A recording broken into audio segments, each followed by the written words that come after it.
What's up, guys? Hope you're all doing well. Today, I wanted to talk about the monster that almost ate Godzilla. This is the extraterrestrial entity that landed on Earth during the Cretaceous period from Godzilla 2000.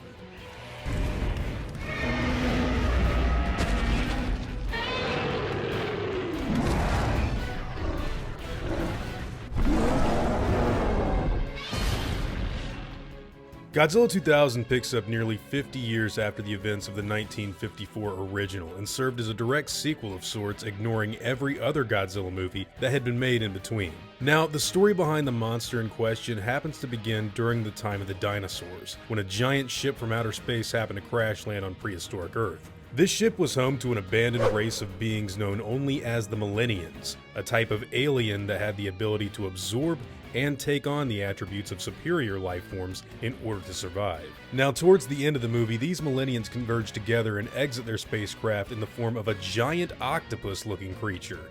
Despite the fact that only one entity comes out of the ship, make no mistake, this is actually every member of the alien race trapped inside, joining as one being in order to fight Godzilla. Now, the reason the aliens want to fight him happens to be due to the monster's own unique regenerative abilities. You see, the reason Godzilla can get shot, blown up, or fired upon without any real damage happening to him happens to be because of a special element in Godzilla DNA known as Organizer G1. This healing property and the absolute tank that is Godzilla himself is why the Millenniums want to absorb his DNA and assume his role as dominant life form on Earth. Unfortunately for the aliens, their absorption abilities get interrupted, and instead of turning into a copy of Godzilla, the entity begins to slowly mutate into an abomination from Organizer G1 and gets dubbed ORGA because of it. After a short battle, ORGA's final solution ends up being a last-ditch effort attempt to swallow Godzilla whole by opening up its mouth and extending its jaws to form a sort of elastic maw similar to that of a snake.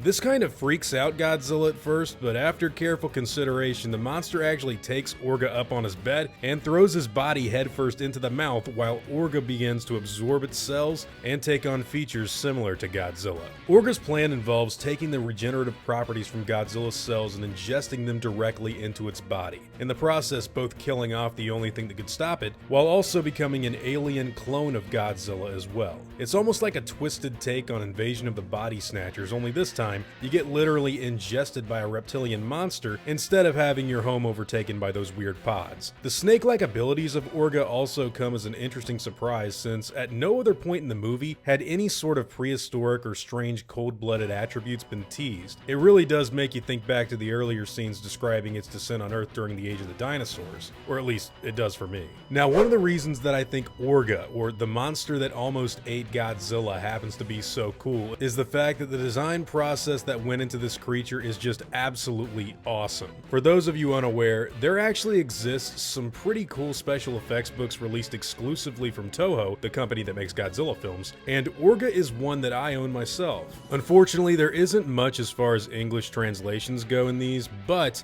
you do get some pretty cool behind the scenes pics from when they were making the movie. And from the maquettes all the way to the actual suits, the monster looks incredible. Interviews with the crew from Godzilla 2000 also reveal that ORGA was made to look somewhat similar to the 1998 American remake, as a means of showing a copycat versus the Japanese original. And you can kind of see the resemblance in both monsters when put up side by side. When designing ORGA, the monster was obviously meant to look both intimidating due to the script literally calling for it to try and eat Godzilla, but it also has this sort of weakened and sickly look from not being able to successfully integrate the Organizer G1 cells into its body. That being said, when Godzilla plunges headfirst into the monster's mouth, ORGA begins to transform and change into a more complete clone of the King of the Monsters. His scales turn green, his body begins to morph, and he even grows large dorsal spikes while his elastic jaw wraps around the monster, pushing it further into its mouth. Unfortunately for ORGA, this last-ditch effort would go on in vain, because Godzilla allowing himself to be swallowed opened up the door for a pretty serious attack that the monster wouldn't be able to recover from.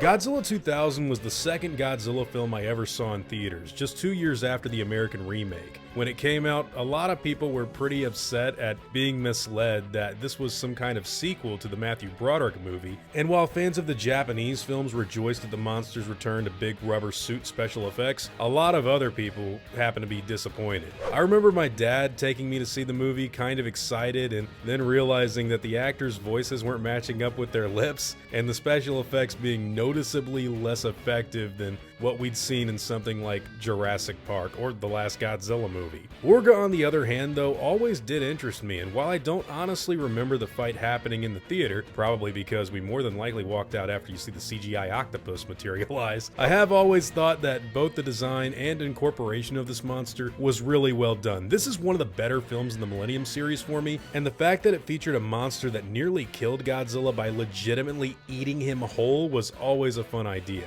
Unfortunately, no other attempt to put ORGA in a live-action Godzilla movie has ever come up since, which is a real bummer because it's actually one of my favorite monsters in the series, but for what it's worth, there's always going to be the creature's introduction in this movie for fans to look back on. And honestly, it's a really cool one in my own personal opinion. Anyways, guys, those are all just my own thoughts on ORGA, the monster from Godzilla 2000 that had a really killer scene and some great design work put into it. But hey, whatever your own thoughts on ORGA and how it evolved and changed in Godzilla 2000, as well as how it almost ate that dinosaur monster, whatever those thoughts and opinions happen to be, I'd love to hear them in the comments down below.